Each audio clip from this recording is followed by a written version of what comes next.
Israel और Hamas की जंग को 2 हफ्ते होने वाले हैं। इन 2 हफ्तों में दोनों ओर जमकर तबाही मची है। इतनी तबाही के बावजूद हमास के लड़ाके इजरायली बंधकों को छोड़ने को तैयार नहीं है। 7 अक्टूबर को जब हमास ने 5000 रॉकेट दागे तो कुछ ही देर में इजरायली प्रधानमंत्री बेंजामिन नेतन्याहू ने जंग का ऐलान कर दिया।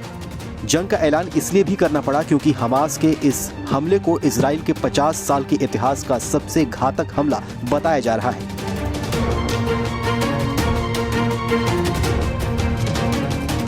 हमास को इजराइल फिलिस्तीन का आतंकी संगठन मानता है।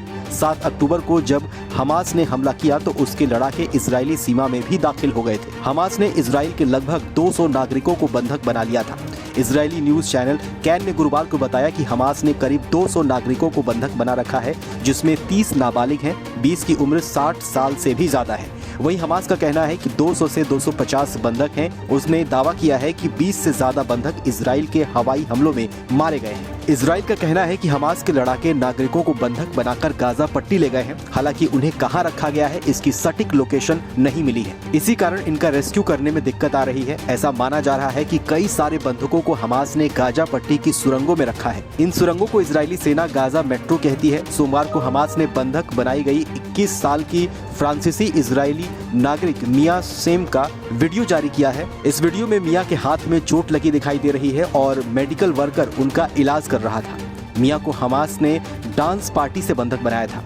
हमास ने जिन लोगों को बंधक बनाया है वो सिर्फ इजराइल के नागरिक नहीं है, उसमें कई सारे देशों के नागरिक भी शामिल हैं। अमेरिका के राष्ट्रीय सुरक्षा सलाहकार जैक सुलिवन का कहना है कि 20 से ज्यादा अमेरिकी लापता हैं। हालांकि उन्होंने ये भी कहा है कि ये नहीं पता है कि इसमें से कितनों को बंधक बनाया गया है। वहीं रिपब्लिकन सेनेटर जिम रिश ने बताया है कि 20 अमेरिकियों को बंधक बनाया गया है।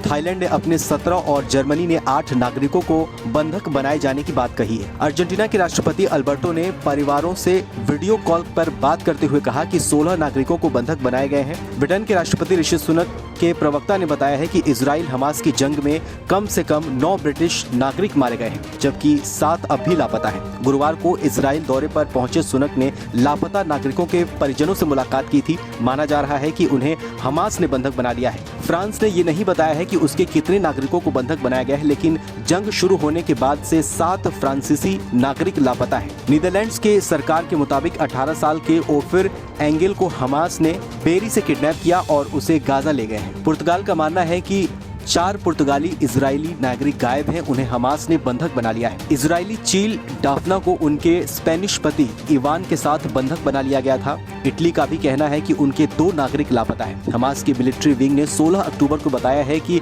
जिन गैर इजरायली नागरिकों को बंधक बना लिया गया है वो हमारे मेहमान हैं और हालात ठीक होते ही उन्हें छोड़ दिया जाएगा। इजरायली प्रधानमंत्री बेंजामिन नेतन्याहू ने बंधकों पर इजराइल के कोऑर्डिनेटर के रूप में रिटायर्ड जनरल गाल हिश को नियुक्त किया है।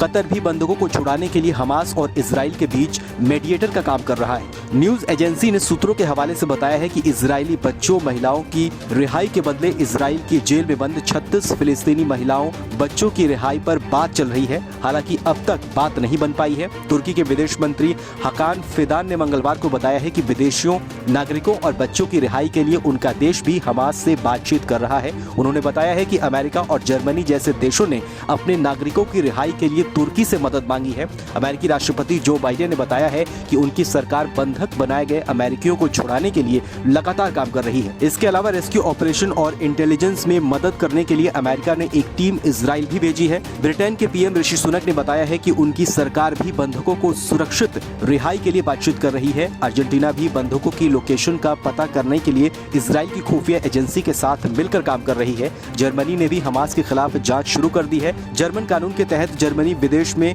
संदिग्ध अपराधों की जांच करने के लिए बाध्य है अगर उसमें जर्मन नागरिक शामिल हैं। लापता फ्रांसीसी इजरायली नागरिक के परिवार ने फ्रांस के राष्ट्रपति इमैनुअल मैक्रों से अपने लापता रिश्तेदारों का पता लगाने में मदद करने की अपील की है। तेल अवीव में जर्मनी के चांसलर ओलाफ शोल्ज से मुलाकात के बाद जर्मन बंधकों के परिवारों ने कहा है कि वो अपने रिश्तेदारों की रिहाई के लिए रविवार को बर्लिन में एक रैली निकालेंगे। अमेरिकी नागरिकों ने भी राष्ट्रपति जो बाइडेन से अपने परिजनों के रेस्क्यू के लिए सभी जरूरी संसाधन इस्तेमाल करने की मांग की है। बहरहाल हमारी इस खबर को लेकर आपकी क्या राय है हमें कमेंट सेक्शन में लिखकर जरूर बताइए। बाकी देश और दुनिया की तमाम बड़ी खबरों के लिए देखते रहिए आज तक डिजिटल।